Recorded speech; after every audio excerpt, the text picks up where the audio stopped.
Hello दोस्तों, कैसे आप सब लोग? हैं Faheem, welcome to Civil Zone Academy. तो चलिए दोस्तों, आज का लेक्चर स्टार्ट करते हैं। काफ़ी शानदार रहने वाला है, काफ़ी डिटेल में डिस्कशन होने वाला है। तो दोस्तों, आज है संडे, जैसे कि आप लोगों को पता है, मंडे टू सैटरडे हम लोग डिस्कस करते हैं daily current affair videos, clear. और संडे में एक स्पेशल टॉपिक उठाते हैं। तो आज हम पढ़ने वाले हैं दोस्तों national park, clear. National park और wildlife sanctuaries, protected area, ये आखिर होता क्या है, आप लोगों ने सुना होगा, क्लियर। तो इसके बारे में एक डिटेल एनालिसिस होने वाली है। इससे पहले हम दोस्तों संडे में डिस्कस कर चुके हैं cloud, monsoon and cyclone, clear. काफ़ी अच्छे टॉपिक हैं और काफ़ी डिटेल में हमने इसको समझा था। आप ये लेक्चर देख सकते हैं। तो चलिए, आज हम करने वाले हैं नेशनल पार्क आखिर क्या है, वाइल्ड लाइफ सेंचुरी क्या है और प्रोटेक्टेड एरिया क्या है। चलिए देख लेते हैं नेशनल पार्क, बायोस्फीयर रिजर्व क्या है, क्लियर, और सेंचुरीज क्या है। तो इससे पहले कुछ थोड़ी डिटेल जान लेते हैं। देखिए, इंडिया में जो है वर्ल्ड की सबसे ज़्यादा इंडिया पॉपुलेशन टाइगर की पॉपुलेशन इंडिया में पाई जाती है, क्लियर। अभी एक रिपोर्ट आई थी, 2018 की रिपोर्ट आई थी, ठीक है, टाइगर की। तो इसमें लगभग कितने इंडिया के थे? 2967 लगभग इतने टाइगर के हैं इंडिया में। और ये कितने दोस्तों? 75% ऑफ द वर्ल्ड, ठीक है, वर्ल्ड पॉपुलेशन जितने भी टाइगर हैं उसका 75% बोला जा रहा है कि इंडिया में पाए जाते हैं, क्लियर। और जो रिपोर्ट अभी कितनी है, 2018 की रिपोर्ट है। और दोस्तों जो सेंसस है 2006 से स्टार्ट हुआ था ये, ठीक है, 2006 से 2000, और हर 4 साल में होता है। 2010, फिर 2014 और 2018 में फिलहाल की रिपोर्ट है, तो ध्यान रखिएगा। तो इस तरीके से देख सकते हैं। बाकी कुछ यूनिक असेंबलीज पाए जाते हैं, ठीक है, इंडेंजर्ड स्पेसीज के इंडिया के अंदर, जैसे एसिटिक लायन हो गए, एसिटिक एलिफेंट हो गए, वन हॉर्न रेहानोर्स हो गए, ठीक है, Gangetic river dolphin, snow leopard, Kashmir stag, ठीक है। तो इस तरीके से घड़ियाल हो गए, great Indian bustard, lion tailed macaque. तो इस तरीके से ये इंडिया में काफ़ी एक यूनिक स्पेसीज पाई जाती हैं। तो देख लेते हैं इनको कहाँ पर प्रोटेक्ट किया जाता है, ठीक है। तो उसके बारे में जानते हैं अभी। देखिए, conservation of the wild life जो स्टार्ट हुआ दोस्तों, इसके कुछ लीगल प्रोविजन है, इसको जान लेते हैं। एग्जाम में डायरेक्टली पूछ लिए जाते हैं, क्लियर। तो देख लेते हैं जो एनिमल्स का या उसका प्रोटेक्शन स्टार्ट हुआ था, ठीक है। तो वो स्टार्ट हुआ दोस्तों वाइल्ड लाइफ प्रोटेक्शन एक्ट 1972। तो ये डायरेक्टली पूछ जाता है किस एक्ट के तहत प्रोटेक्शन चलता है, क्लियर। वाइल्ड लाइफ प्रोटेक्शन किसके तहत होता है? वो एक्ट है वाइल्ड लाइफ प्रोटेक्शन एक्ट 1972। तो इसका दोस्तों ऑब्जेक्टिव यही है कि किस तरीके से वाइल्ड लाइफ को पूरी तरह कंट्री में प्रोटेक्ट किया जाए, है ना। किस तरीके से उनको जैसे स्मगलिंग करते हैं, ठीक है, इलीगल ट्रेड करते हैं, पोचिंग करते हैं, तो कैसे इन वाइल्ड लाइफ एनिमल्स को रोका जाए, ठीक है, उनको कंजर्व कैसे किया जाए। तो इसके लिए एक एक्ट बनाया गया था 1972 में, जिसका नाम था वाइल्ड लाइफ प्रोटेक्शन एक्ट। तो दोस्तों इसके कुछ लीगल प्रोविजन है, पढ़ लेते हैं। यहाँ से देखिए एग्जाम में आता है, इसने तो लगभग 6 शेड्यूल दिए हैं, क्लियर। इस शेड्यूल में 6 शेड्यूल दिए हैं, जिसमें देख लेते हैं, हर डिटेल में देखते हैं 6 शेड्यूल क्या क्या है आखिर वाइल्ड लाइफ प्रोटेक्शन के लिए, क्लियर। तो देख लेते हैं शेड्यूल 1 और जो शेड्यूल 2 का पार्ट सेकंड है, ध्यान रखिएगा, शेड्यूल 2 पूरा नहीं है, शेड्यूल 2 का पार्ट सेकंड और शेड्यूल फर्स्ट। जो भी इस शेड्यूल के अंदर एनिमल्स आते हैं, क्लियर, एनिमल्स या प्लांट्स आते हैं जो इस शेड्यूल के अंदर, उसको बोला जाता है कि उसको हाईएस्ट पेनल्टीज में रखा जाता है। अगर यहाँ से पोचिंग किया, है ना, मान ली कोई एनिमल आ गया, टाइगर, चीता हो गया, क्लियर, ब्लैक डक हो गई, ये किसमें है? शेड्यूल 1 में, क्लियर। या शेड्यूल 2 के सेकंड पार्ट में, अगर ये देखिए लिस्ट बनाई हुई है ना, तो इसमें रखे गए कि शेड्यूल 1 में ये वाले एनिमल रखे जाएंगे, शेड्यूल 2 के पार्ट में ये वाले रखे जाएंगे। क्यों? क्योंकि ज्यादा प्रोटेक्शन की जरूरत है, क्लियर। अगर यहाँ का एनिमल पोच किया गया या यहाँ के एनिमल का स्मगलिंग की गई या इलीगल ट्रेड किया गया शेड्यूल 1 और शेड्यूल पार्ट 2 ऑफ शेड्यूल 2 के एनिमल को, तो दोस्तों अगर ये पकड़ा गया तो यहाँ से सबसे ज्यादा पेनल्टीज होगी, हाईएस्ट पेनल्टी पाई जाती है, क्लियर। उसके बाद में शेड्यूल 3 में कुछ है, ठीक है, एनिमल्स रखे गए हैं, और शेड्यूल 4 में, क्लियर। शेड्यूल 3 और शेड्यूल 4 में जो एनिमल रखे गए, ये दोस्तों थोड़े लेस प्रोटेक्टिव है, क्लियर। इसमें ये कुछ ऐसे रखे गए कि, ठीक है, इसमें थोड़ी कम पेनल्टीज मिलती हैं, ठीक है। इसके बाद में आता है दोस्तों, फर्स्ट हो गया, सेकंड, थर्ड, फोर्थ। अब आता है शेड्यूल 5। जो भी शेड्यूल 5 में एनिमल इंक्लूड है दोस्तों, अगर ये लिस्ट में देखेंगे आप, शेड्यूल 5 में जो भी एनिमल इन्होंने इंक्लूड किए हैं, तो वो इसको हंटिंग कर सकते हैं, ध्यान रखिएगा। तो शेड्यूल कौन से एनिमल है जो कौन से लिस्ट में आते हैं, वो शेड्यूल 5 में आते हैं, क्लियर। जिसको हंटिंग हो सकती है, जैसे कॉमन क्रो हो गए, फ्रूट बैट हो गए, माइस हो गया, रैट हो गया, ठीक है, इनकी हंटिंग हो सकती है, क्लियर। बाकी जो शेड्यूल 6 में होते हैं तो कंसिस्ट करते हैं प्लांट। देखिए जो शेड्यूल अभी जो है शेड्यूल 1 to 5 ये जो प्रोटेक्ट करते हैं दोस्तों, ये प्रोटेक्ट करते हैं एनिमल को। क्लियर? जो फॉरेस्ट में एनिमल हैं उनको प्रोटेक्ट करते हैं शेड्यूल 1 to शेड्यूल 5। मगर जो शेड्यूल 6 वाला है, शेड्यूल 6 में जो प्रोटेक्ट किया जाता है वो हो गया दोस्तों प्लांट। ये प्लांट में क्या है, फॉरेस्ट का पार्ट, ठीक है। पूरा फॉरेस्ट में प्लांट और वाइल्ड लाइफ एनिमल सब मिलके एक इकोसिस्टम बनाते हैं। तो इसका मतलब ध्यान रखिएगा, जो प्रोटेक्शन एक्ट है ये खाली एनिमल्स के लिए नहीं है ना। जो वाइल्ड लाइफ प्रोटेक्शन एक्ट है खाली एनिमल्स को प्रोटेक्ट नहीं करता, ये आपका, ठीक है, प्लांट को भी प्रोटेक्ट करता है, ध्यान रखिएगा, ठीक है। तो इस तरीके का क्वेश्चन आ जाता है, ठीक है। कंफ्यूजन डालने के लिए नाम तो वाइल्ड लाइफ, ठीक है, मगर ये प्रोटेक्शन करता है प्लांट को भी। और कौन से शेड्यूल के तहत इसको प्रोटेक्ट करता है दोस्तों, ध्यान रखिएगा, शेड्यूल 6। क्लियर? तो ध्यान रखना, शेड्यूल 1 to 5 जो प्रोटेक्ट करता है वो एनिमल को प्रोटेक्ट करता है, और शेड्यूल 6 में जो प्रोटेक्ट करेगा वो प्लांट्स को प्रोटेक्ट करेगा, ठीक है। तो ध्यान रखिएगा, इस तरीके से क्वेश्चन आ जाते हैं। और देख सकते हैं तो सबसे ज्यादा जो हाई पेनल्टीज कौन से शेड्यूल में है दोस्तों, अगर जो एनिमल पाए जाते हैं शेड्यूल 1 और शेड्यूल 2 के सेकंड पार्ट में, ठीक है। उसके बाद में जो लेस प्रोटेक्टिव है वो 3rd और 4th में, और जो 5th में है दोस्तों यहाँ पे हंटिंग कर सकते हैं। तो ध्यान रखिएगा, जो शेड्यूल 1 में एनिमल इंक्लूड है वो उसको हंटिंग कर सकते हैं, जैसे common crop, fruit, bats, mice and rates. Clear? तो ध्यान रखिएगा।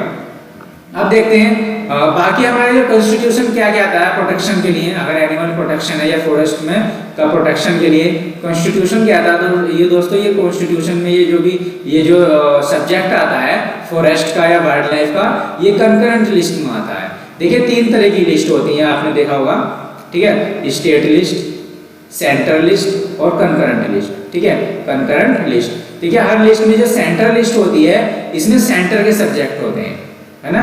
जो भी सेंटर के सब्जेक्ट, इसमें खाली सेंटर ही लॉ बना सकता है, इसमें स्टेट का कोई इन्वॉल्वमेंट नहीं रहेगा। क्लियर? ध्यान रखिएगा, सेंटर ही इसमें लॉ बनाता है। तो कुछ सब्जेक्ट, ये सब्जेक्ट बांटे गए, क्लियर, 3 में बांटे गए, सेंटर लिस्ट, स्टेट लिस्ट और कंकरेंट लिस्ट। क्लियर? और कुछ सब्जेक्ट होते हैं स्टेट के होते हैं, इसमें स्टेट लॉ बनाता है ना, स्टेट लॉ बनाता है यहाँ पे। और जो स्टेट लॉ बनाता है तो ये आप लोग है स्टेट लिस्ट। क्लियर? जैसे लॉ एंड ऑर्डर हो गया, ठीक है। ध्यान रखिएगा, लॉ एंड ऑर्डर किसमें होता है, स्टेट लिस्ट में होता है। क्लियर? तो इसमें स्टेट जो है राज्य लॉ बना सकता है। बाकी आता है कंकरेंट लिस्ट। कंकरेंट लिस्ट में जो तीसरी लिस्ट है दोस्तों, इसमें दोनों मिलकर लॉ बना सकते हैं, ठीक है। स्टेट भी और सेंटर भी, ध्यान रखिएगा, स्टेट और सेंटर दोनों लॉ इसमें मिलकर बनाते हैं। तो ये देखिए, जो कंकरेंट लिस्ट में है तो ध्यान रखिएगा, डायरेक्ट क्वेश्चन आता है फॉरेस्ट कौन सी लिस्ट में है। तो ध्यान रखिएगा, जो फॉरेस्ट और वाइल्ड लाइफ है दोस्तों वो कंकरेंट लिस्ट में, जिसमें सेंटर और स्टेट दोनों मिलकर लॉ बना सकते हैं। क्लियर? और जैसे एजुकेशन हो गया, ये भी आपका क्या कंकरेंट लिस्ट में। तो देख सकते हैं बाकी स्पेशलाइज्ड कुछ प्रोजेक्ट चल रहे हैं। देखो, इसको प्रोटेक्ट करने के लिए इंडेंजर्ड स्पीसीज जो है ना एनिमल्स को, तो कौन कौन से हैं दोस्तों, देख सकते हैं आप। प्रोजेक्ट टाइगर है जो 1973 में, ठीक है, इसके बारे में हम डिस्कस कर चुके हैं। प्रोजेक्ट टाइगर है ना, जो नेशनल कंजर्वेशन अथॉरिटी जो है, ठीक है, नेशनल टाइगर कंजर्वेशन अथॉरिटी, ठीक है, ये इसको प्रोटेक्ट करती है, इसकी अथॉरिटी है। तो ध्यान रखिएगा, डायरेक्ट आया था कि प्रोजेक्ट टाइगर कब हुआ, आया था 1973 में। तो इसके तहत ये प्रोजेक्ट टाइगर चलाया गया, जो प्रोजेक्ट, ठीक है, जो टाइगर को कंजर्व कर सके। और क्रोकोडाइल के लिए प्रोजेक्ट ये चलाया गया था प्रोजेक्ट 1975 में, ध्यान रखिएगा, ऑपरेशन क्रोकोडाइल। और रिनोसरस के लिए प्रोजेक्ट चलाया गया था 1987 में। स्नो लिपार्ड के लिए प्रोजेक्ट चलाया गया, और एलिफेंट के लिए भी ध्यान रखिएगा 1992 में कुछ प्रोजेक्ट चलाए गए उनको सेव करने के लिए, कंजर्व करने के लिए। क्लियर? अब देख लेते हैं प्रोटेक्टेड एरिया क्या होता है दोस्तों। प्रोटेक्टेड एरिया क्या होता है, जिसमें ह्यूमन ऑक्यूपेशन और जो ह्यूमन की एक्टिविटी कम रहे। क्लियर? दूसरा, जो वहाँ के रिसोर्सेज है उस जगह के, उनका एक्सप्लॉयटेशन भी कम हो, ठीक है, उनको प्रोटेक्ट किया जाए, मतलब कुछ लिमिट हो। तो उस एरिया की लिमिटेशन होती है, ठीक है, ह्यूमन एक्टिविटी को रोका जाता है, ठीक है। और उसमें क्या होता है, आपका जो भी रिसोर्सेज है वहाँ पे एक्सप्लॉयटेशन कम, उसको रोका जाता है, एक लिमिटेड होता है कि इससे ज्यादा नहीं करना, कि ना। क्लियर? तो वो बोला जाता है दोस्तों प्रोटेक्टेड एरिया। क्लियर? और ये जो इसकी डेफिनेशन डिफाइन करता है, इसकी डेफिनेशन डिफाइन करता है IUCN, काफी इंपॉर्टेंट ऑर्गेनाइजेशन है, ध्यान रखिएगा, एग्जाम में आता है कि IUCN क्या है, कब फाउंड होती। तो इसके फुल फॉर्म ध्यान रखिएगा, international union for conservation of nature, ठीक है, IUCN। तो दोस्तों इंटरनेशनल ऑर्गेनाइजेशन है जो नेचर का कंजर्व करने के लिए, ठीक है। तो इस ऑर्गेनाइजेशन का काम है कंजर्वेशन ऑफ द नेचर, जो भी नेचर है, प्रकृति के, उसको कैसे कंजर्व किया जाए, और जो भी नेचुरल रिसोर्सेज हैं उनको कैसे प्रोटेक्ट किया जाए, ठीक है, जो भी रिसोर्सेज है नेचुरल, उनको भी कैसे प्रोटेक्ट किया जाए, तो ये इसका काम होता है, ठीक है। इंटरनेशनल ऑर्गेनाइजेशन, तो ध्यान रखिएगा दोस्तों, ये बॉडी का फाउंड होती 5 अक्टूबर 1948 में, ध्यान रखिएगा, डायरेक्टली आता है जो IUCN बॉडी थी, ये ऑर्गेनाइजेशन आई थी 5 अक्टूबर 1948 में, और ये कहाँ फाउंड हुई थी, फ्रांस में हुई थी, ध्यान रखिएगा, फ्रांस में फाउंड हुई थी, और जो इसका लोकेशन है, हेडक्वार्टर है दोस्तों, स्विट्जरलैंड में, ध्यान रखिएगा, फाउंड तो फ्रांस में हुई थी, क्लियर, मगर इसका जो हेडक्वार्टर है स्विट्जरलैंड में। तो देखिए डायरेक्ट यहाँ से क्वेश्चन आता है, फाउंड होती 1948 में, क्लियर। बाकी ये बहुत सारे एरिया को प्रोटेक्ट करती है। अब देख लेते हैं जो हमारा मेन आया है कि इंडिया के अंदर कौन कौन से प्रोटेक्टेड एरिया है, क्लियर, हमारे जो प्रोटेक्टेड एरिया कौन कौन से हैं। अब ये देखिए नेशनल पार्क, जिसको हम पढ़ने वाले हैं अभी, सेंचुरीज, क्लियर, नाम सुना होगा आपने, सेंचुरीज क्या होती हैं, तो यहाँ पे बहुत अच्छे से आप डिफरेंशिएट कर सकते हैं आखिर नेशनल पार्क क्या और सेंचुरीज क्या है, और कंजर्वेशन रिजर्व, देखिए इसके रूप में भी हमारा एरिया प्रोटेक्ट किया जाता है, और आपका होगा कम्युनिटी रिजर्व, ठीक है। तो 4 तरीके से इंडिया में एरिया को प्रोटेक्ट किया जाता है for the wild life protection, clear, जैसे नेशनल पार्क हो गया, इस तरीके से प्रोटेक्ट करते हैं वहाँ के एरिया को, सेंचुरीज हो गया, और कंजर्वेशन रिजर्व, कम्युनिटी रिजर्व, ध्यान रखिएगा। तो इंडिया में 4 तरह का प्रोटेक्टेड एरिया है, क्लियर। तो हम पढ़ेंगे नेशनल पार्क किस तरह का प्रोटेक्टेड एरिया है, तो आप इसके बाद में आप, ठीक है, बिल्कुल भी कंफ्यूजन में रहेगा आखिर, ठीक है, समझ नहीं पाते कि नेशनल पार्क क्या होता है, सेंचुरीज क्या होती है, जबकि सब ये क्या है, ये एरिया वाइल्ड लाइफ को ये प्रोटेक्ट करता है, मगर समझ नहीं पाते इनमें फर्क क्या है, डिफरेंस क्या, आखिर नेशनल पार्क क्या है, सेंचुरीज क्या है, कंजर्वेशन रिजर्व क्या है, कम्युनिटी रिजर्व क्या है, तो इसको काफी डिटेल में समझेंगे, ठीक है, डिफरेंशिएट करेंगे आखिर ये चीज है क्या। चलिए पहले देख लेते हैं नेशनल पार्क क्या है, क्लियर। तो नेशनल पार्क क्या दोस्तों, इनफ है किसके लिए, बहुत अच्छा इकोलॉजिकल कंडीशन प्रोवाइड कराने के लिए, और जियोमॉर्फिकल कंडीशन, और जो भी नेचुरल सिग्निफिकेंस क्या है, नेचुरल सिग्निफिकेंस रहने वाले उस एरिया के अंदर, और जिससे कि रिच फौना एंड फ्लोरा हो, ठीक है, बहुत अच्छे प्लांट और ये जो इकोसिस्टम एक अच्छा इकोसिस्टम हो, क्लियर, उसके लिए ये डिजाइन किया जाता है नेशनल पार्क, और इसका मकसद क्या है, इसको प्रोटेक्ट करना है, किसके लिए दोस्तों, वाइल्ड लाइफ के लिए एक अच्छा इन्वायरमेंट दिया जाए, है ना, जो भी वाइल्ड लाइफ वहाँ की है वहाँ के, ठीक है, इकोसिस्टम को वाइल्ड लाइफ किस तरीके से प्रोटेक्ट किया जाए, है ना, एक अच्छा इन्वायरमेंट, इकोसिस्टम प्रोवाइड किया जाए, जिससे कि जो भी एनिमल है वहाँ एक अच्छे तरीके से अपनी जिंदगी गुजार सके, ठीक है, अपने, ठीक है, एक तरीके से प्रोटेक्ट रह सके, ठीक है, उन्हीं के तरीके से बेहतर इन्वायरमेंट प्रोवाइड करा सकें, तो उसको बोलते हैं नेशनल पार्क, क्लियर। अब देख सकते हैं, देखते हैं कि नेशनल पार्क क्या है इंडिया में, जो बांटा गया दोस्तों IUCN ने सेकंड कैटेगरी में रखा है, क्लियर, डायरेक्ट जो प्रोटेक्शन की लिस्ट है IUCN की, जो नेशनल पार्क को ध्यान रखिएगा कैटेगरी सेकंड में डाला है, क्लियर। और इसमें क्या होता है, इसमें जो स्ट्रिक्ट किया जाता है दोस्तों, देखो एक अच्छी तरीके से इसको रोका जाता है, इसमें किसी भी तरह का ग्रेजिंग नहीं हो सकती, है ना, अगर नेशनल पार्क आप जा रहे हैं तो वहां पे कोई भी तरीके से कोई भी ग्रेजिंग नहीं हो सकती, ठीक है, किसी तरीके कोई मतलब, ठीक है, एनिमल्स वगैरह कोई वहां पे ग्रेज नहीं कर सकते, चारा नहीं खा सकते, ठीक है, और ना ही वहां पे हंटिंग, ठीक है, ये सब प्रोहिबिटेड है, ठीक है, एक तरीके से रुकावट है यहाँ पे, ना ही फॉरेस्ट्री ना ही कल्टीवेशन, कुछ नहीं होगा यहाँ पर, ठीक है, एक ही प्रोटेक्ट किया जाएगा एनिमल्स के लिए, ठीक है, कोई ह्यूमन एक्टिविटी भी नहीं होगी, क्लियर, किसी तरीके को ह्यूमन एक्टिविटी परमिटेड नहीं है, जब तक कि परमिट ली जाएगी, अगर कुछ भी रिसर्च एंड डेवलपमेंट भी करना है तो उसके लिए भी दोस्तों परमिशन ली जाएगी, किससे, chief wild life warden of state, वहाँ के स्टेट के जो है चीफ वाइल्ड लाइफ वार्डन है, वहां से परमिशन लेने के बाद में ही कोई कुछ वहां पे काम कर सकता है रिसर्च एंड डेवलपमेंट का, मगर किसी तरीके कोई भी ना ही ह्यूमन एक्टिविटी होगी, और ना ही वहां पे ग्रेजिंग, हंटिंग, फॉरेस्ट्री, या ना ही कोई खेती बाड़ी होगी, ठीक है, तो वो एरिया बिल्कुल एकदम सेफ है, प्रोटेक्ट है, जिसमें जानवर ही, ठीक है, अपनी लाइफ गुजारेंगे, ठीक है, किसी तरह कोई डिस्टर्बेंस नहीं होगा, ठीक है, क्यों दोस्तों, क्योंकि बहुत ज्यादा ह्यूमन कन्फ्लिक्ट की वजह से ना बहुत ज्यादा एनिमल्स क्या होते हैं, ठीक है, रह नहीं पा रहे थे, बहुत सारे एनिमल्स की डेथ हो रही है, एक्सटिंक्ट पोजीशन में पहुंच रहे हैं, क्लियर, तो इसलिए उनको प्रोटेक्ट किया जा रहा है कि एक इकोसिस्टम हमारा बना रहे, तो इसलिए अब देखते हैं जो पहला नेशनल पार्क है, देखिए काफी एग्जाम में आता है, सबसे पहला जो इंडिया का नेशनल पार्क है वो 1936 में आया था, जिसका नाम था हैली नेशनल पार्क, और दोस्तों आप जान सकते हैं काफी फेमस है जिम कॉर्बेट नेशनल पार्क, जो रामनगर उत्तराखंड में है, क्लियर, तो ध्यान रखिएगा काफी फेमस और काफी ज्यादा ठीक है, न्यूज में रहता है और काफी अच्छा ये नेशनल पार्क है काफी। ठीक है, तो जिम कॉर्बेट नेशनल पार्क पूछा जाता है तो वर्ल्ड ये आपका इंडिया का सबसे पहला नेशनल पार्क है, ध्यान रखिएगा।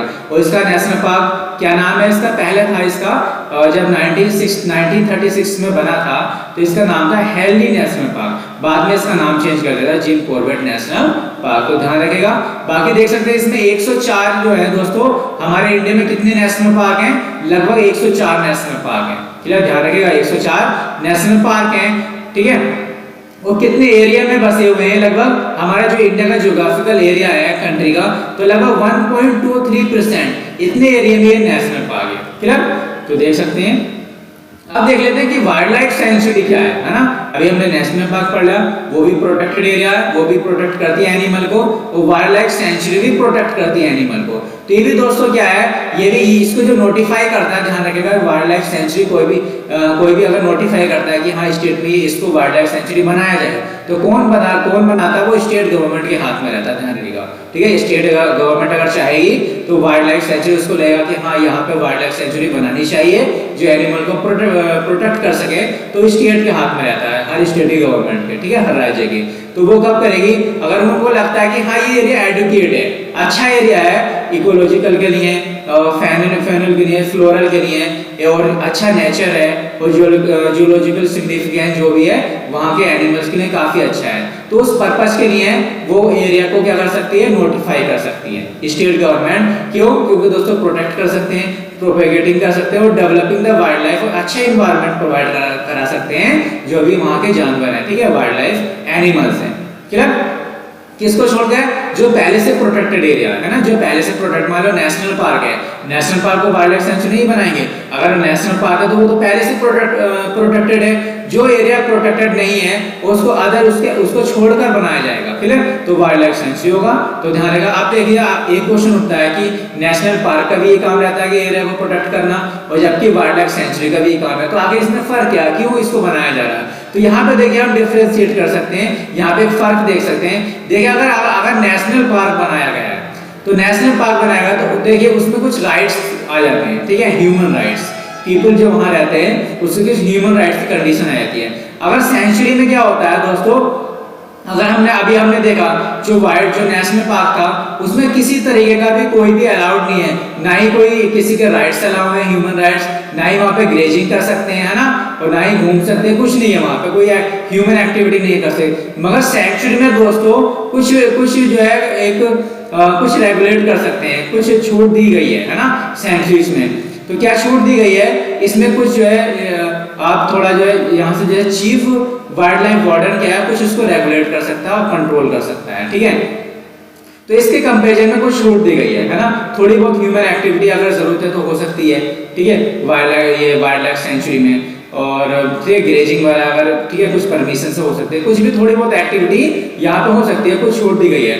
मगर जो नेशनल पार्क में उसमें बिल्कुल भी किसी तरीके की छूट नहीं दी गई है, एकदम सेफ है ये, है ना, इसमें कोई भी एक्टिविटी नहीं होनी है। तो इस तरीके से कुछ लिबरल बनाया गया है ना वाइल्ड लाइफ सेंचुरी, कुछ ह्यूमन राइट्स हैं, है ना, वहाँ के लोग रह रहे हैं, कुछ जरूरत पड़े कुछ ह्यूमन राइट्स हैं, तो वो सेंचुरी बना दिया कि हाँ इसमें कुछ एनिमल भी प्रोटेक्ट हो सके, और थोड़ा जो ह्यूमन एक्टिविटी जो हमारे फायदे की है वो भी हो सके। क्लियर, तो इस तरीके से वहाँ पे वाइल्ड लाइफ सेंचुरी बनाई जाती है। क्लियर, और देख लेते हैं अभी हमने देखा था कि हमारे नेशनल पार्क 104 है। क्लियर, और जो वाइल्ड लाइफ सेंचुरी है दोस्तों 551 है, 5 से 51 है, ध्यान रखिएगा। तो 104 नेशनल पार्क है और लगभग 5 से 51 क्या है, वाइल्ड लाइफ सेंचुरी है। अब देखिए चौथे नंबर का देख सकते हैं कि कंजर्वेशन, थर्ड और चौथा, एक था कंजर्वेशन रिजर्व और एक है कम्युनिटी रिजर्व। ठीक है, देखिए देख सकते हैं आप कम्युनिटी रिजर्व और कंजर्वेशन रिजर्व। क्लियर, अब देखते हैं कि कंजर्वेशन रिजर्व क्या है। कंजर्वेशन रिजर्व को देखेंगे, एक मिनट में आपको ये दिखाता हूँ। ये देखिए हमने पढ़ा था दोस्तों 4 कैटेगरी का। क्लियर, 4 कैटेगरी का हम लोगों ने पढ़ा था। तो देख सकते हैं एक है नेशनल पार्क, क्लियर, सैंक्चुरीज, और हमने देखिए पढ़ लिया नेशनल पार्क क्या है, सैंक्चुरीज क्या है, कंजर्वेशन रिजर्व क्या है और कम्युनिटी रिजर्व क्या है। क्लियर, तो अब हम देख लेते हैं अपना थर्ड वाला कि कंजर्वेशन रिजर्व क्या है और सैंक्चुरीज क्या है। क्लियर, चलिए तो अब देखते हैं इसमें हमारा एक बफर जोन होता है। इसमें क्या होता है दोस्तों, एक बफर जोन होता है, किसमें, कंजर्वेशन रिजर्व में। बफर जोन अभी हम देखेंगे क्या है, तो इसमें और ज्यादा लिबरल बनाया गया है ना। अगर हम देखेंगे कि सबसे पहले नेशनल पार्क के बाद में सेंचुरीज है ना, इसको थोड़ा लिबरल किया, इसको थोड़ा दोस्तों और लिबरल किया, कंजर्वेशन रिजर्व को और कम्युनिटी रिजर्व को और ज्यादा ठीक है लिबरल किया। अगर हम कंजर्वेशन रिजर्व देखेंगे तो वो दोस्तों ये होता है, ये इसमें लोग रहते नहीं है ना, जैसे अनइनहेबिटेड रहता है। इसमें ऐसा नहीं है कि वहां पे पॉपुलेशन रह रही हो, ठीक है, कोई पॉपुलेशन नहीं रहती, ह्यूमन ठीक है, कोई भी लोग रहते नहीं है। वो कंप्लीटली किसके अंडर में होता है, गवर्नमेंट के अंडर में होता है ना।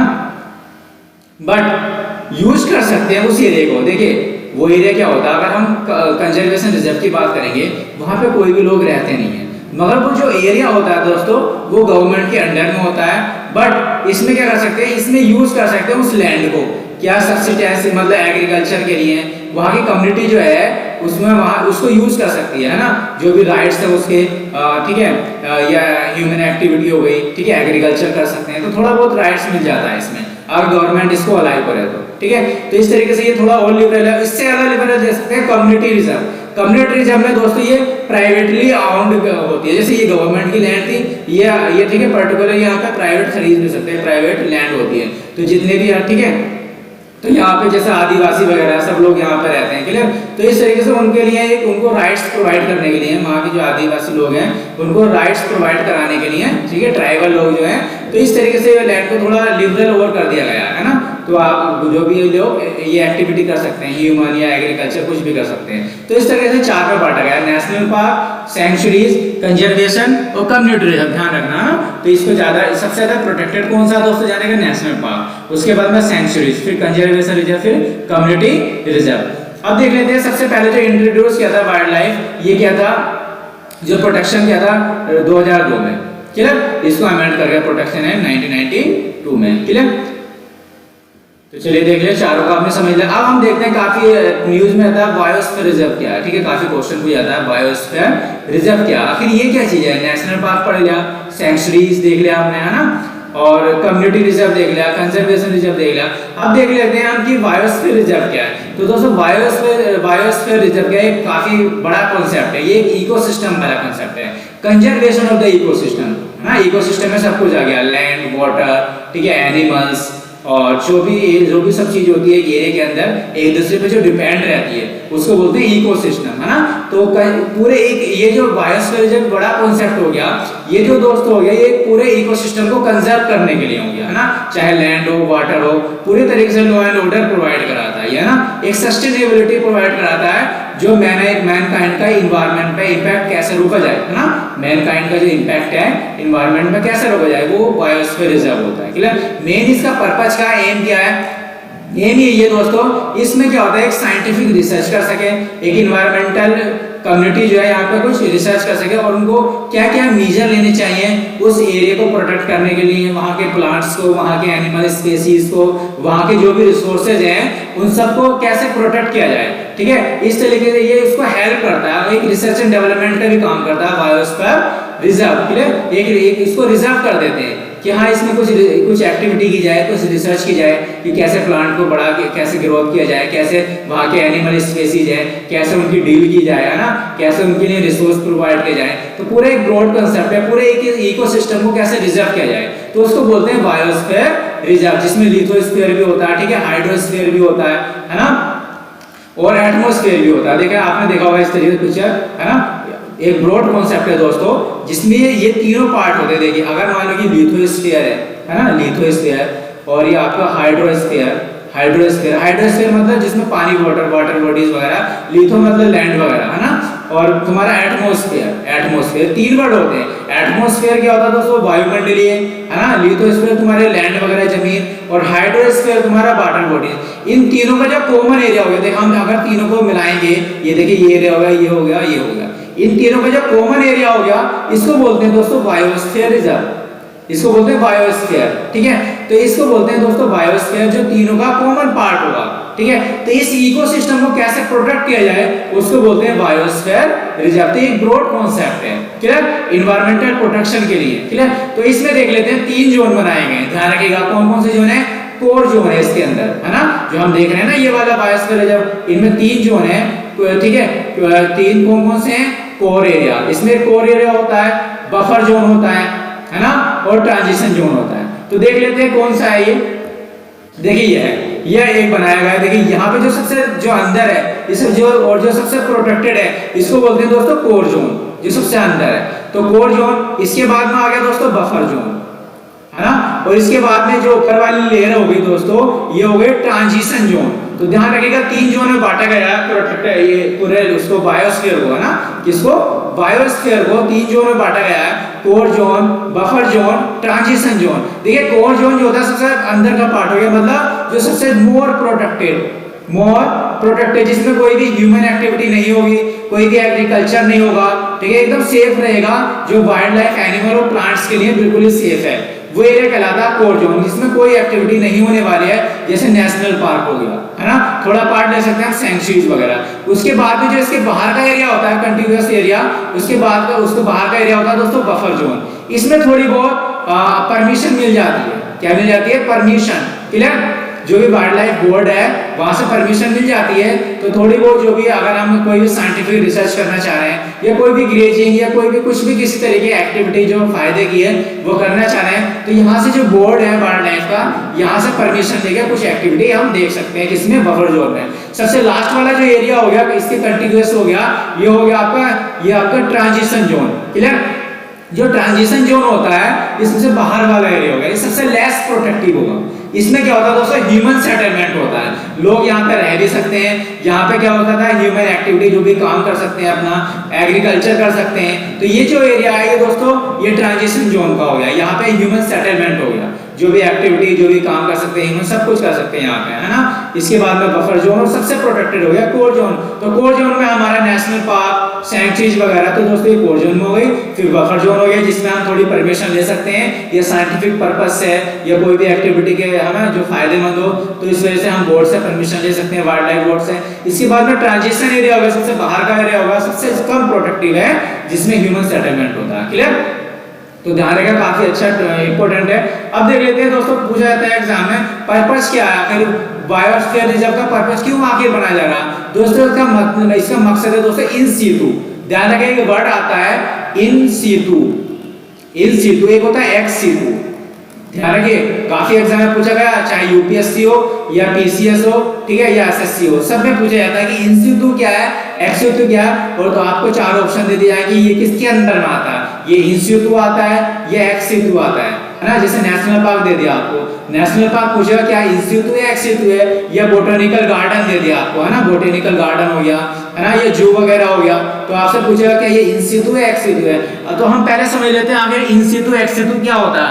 अगर आप इसको डिफरेंशिएट करना सीख लेंगे तो आप ऑटोमेटिकली बता देंगे, आपको ये रटने की जरूरत नहीं रहेगी कि नेशनल पार्क या बायोस्फीयर रिजर्व, सॉरी, या बोटेनिकल गार्डन जो किसके अंदर में आता है, क्लियर। तो पहले देखते हैं इन सीटू क्या है।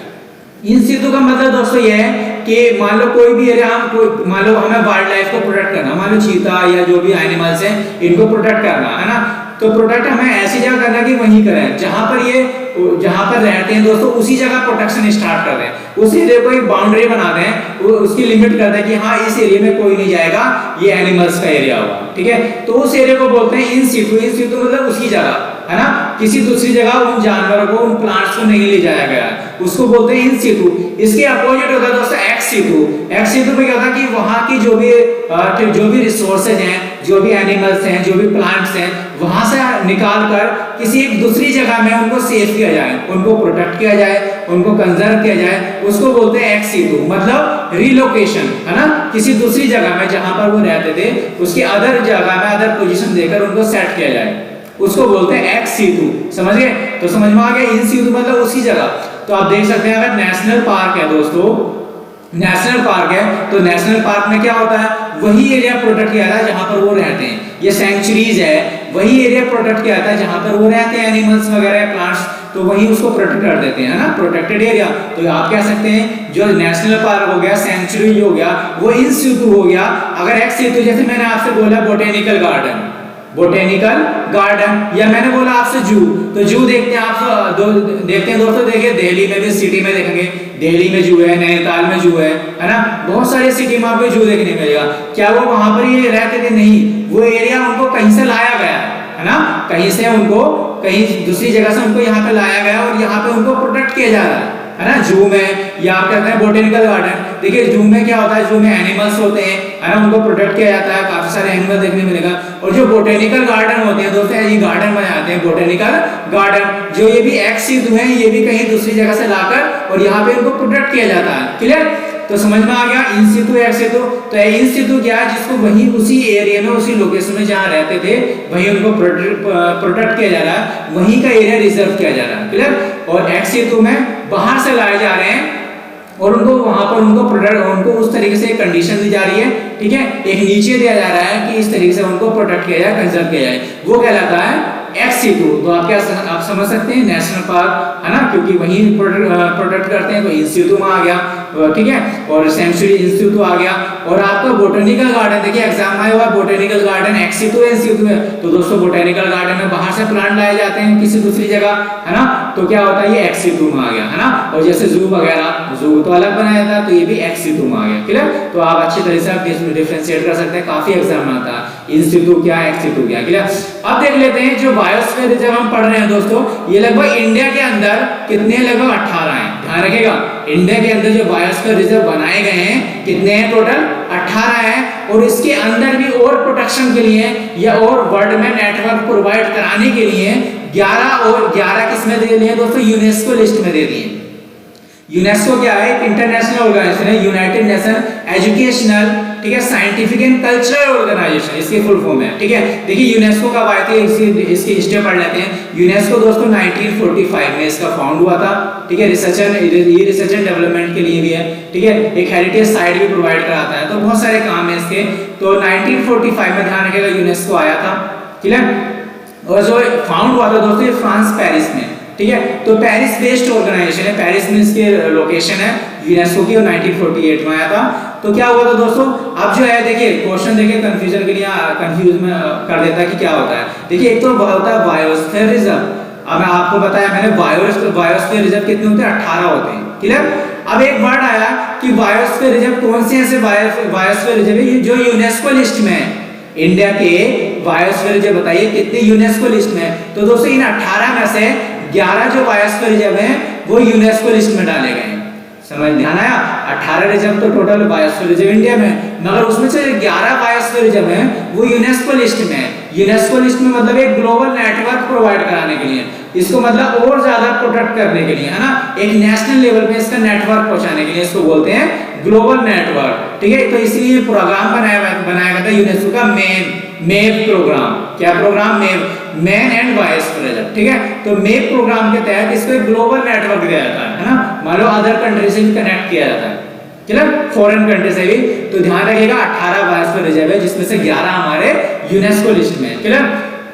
अब यहाँ पे एक देख लेते हैं, यहाँ पे मैप देख लेते हैं, देखिए कौन कौन से हमारे 18 हैं ना, देख सकते हैं यहाँ पे। देखिए एक कोल्ड डिजर्ट है, ये दोस्तों हिमाचल प्रदेश में है, क्लियर। और नंदा देवी है, ये देखो बायोस्फीयर रिजर्व है। बाकी देखिए दोस्तों नेशनल पार्क तो बहुत सारे हैं, है ना, जैसे मैंने बताया 104 है, मगर उसमें से बायोस्फीयर रिजर्व कौन से हैं, बायोस्फीयर रिजर्व। तो बायोस्फीयर उसमें से दोस्तों कितने, 18 हैं। ध्यान रखिएगा नेशनल पार्क 104 है, मगर जो बायोस्फीयर रिजर्व है वो कुल 18 है इंडिया के अंदर। और जो दोस्तों इसमें से 11 क्या है, 11 आपके यूनेस्को लिस्ट में। ध्यान रखिएगा यूनेस्को लिस्ट में जिनको ग्लोबल नेटवर्क प्रोवाइड कराया जा रहा है मैप प्रोग्राम के तहत, मैन एंड बायोस्फीयर रिजर्व, तो वो 11 है, ध्यान रखिएगा ना। अब देख लेते हैं 18 कौन कौन से बायोस्फीयर रिजर्व है। देखिए एग्जाम में आया था कि ये कि कोल्ड डिजर्ट कहाँ पर है ना, तो डायरेक्टली एग्जाम में आया था, तो इन 18 को आपको याद रखना पड़ेगा ना कि कौन सी कहाँ पर है। तो अभी हम देख लेते हैं, और इन 11 को भी याद रखना पड़ेगा कि कौन कौन से हमारे यूनेस्को लिस्ट में। देखिए यहाँ से क्वेश्चन आता है इन्वायरमेंटल वाले जो क्वेश्चन है, इन्वायरमेंट से रिलेटेड आजकल काफी एग्जाम में पूछे जा रहे हैं ना, क्योंकि इन्वायरमेंट का काफी ज्यादा इशू रह रहा है ना, काफी ज्यादा इन्वायरमेंट, ठीक है, काफी ज्यादा इन्वायरमेंट का इशू रहता है, आप देख सकते हैं क्लाइमेट चेंज के जरिए। ठीक है, तो इस तरीके से बहुत ज्यादा क्वेश्चन क्लाइमेट से पूछे जाते हैं। तो आप देख सकते हैं, तो हम देख लेते हैं इन 18 को कहाँ पर है ना। तो यहाँ से आपको देखिए मैप, जैसे मैप के थ्रू देखेंगे तो आपको ध्यान देगा ना। देखिए कोल्ड डिजर्ट जो है दोस्तों ये बायोस्फीयर रिजर्व है ना, ये हिमाचल प्रदेश में है। फिर आ गया आपका नंदा देवी, ये क्या बायोस्फीयर रिजर्व है, ये आपका उत्तराखंड में, क्लियर। अब देख लेते हैं दिहांग दिवांग, ये दोस्तों अरुणाचल प्रदेश में है ना, अरुणाचल प्रदेश में दिहांग दिवांग, क्लियर। और देखिए असम में 2 है दोस्तों, मनस हो गया, काफी इंपोर्टेंट, काफी फेमस है, काफी एग्जाम में भी आता है ना, कि मनस कहाँ पर है। मनस आपका दोस्तों असम में है ना। दूसरा आपका हो गया ये देखिए दिब्रू सिखाओ, ये भी असम में है। क्लियर, तो ये असम में हो गए। बायोस्फीयर रिजर्व अब ये देखिए कंचनजंगा है ना, कंचनजंगा सिक्किम में, ध्यान रखिएगा कंचनजंगा बायोस्फीयर रिजर्व बन गया, फिलहाल में अभी बना है।